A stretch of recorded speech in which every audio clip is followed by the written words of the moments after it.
Thorndike by Anthony Lopez. Emily was born on May 1st, 1915 in Concord, New Hampshire. She worked as a doll maker. She made dolls after high school. She sold her first doll to New Hampshire League of Arts and Crafts.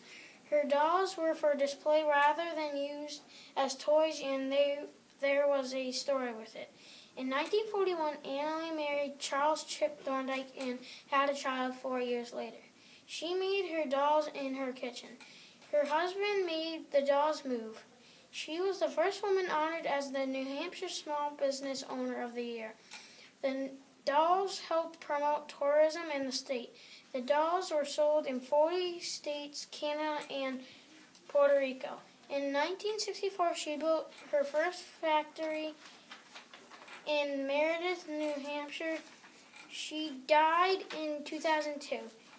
The state of New Hampshire asked her to make dolls that were skiing, hunting, and fishing. Annalie's dolls have been displayed at the White House.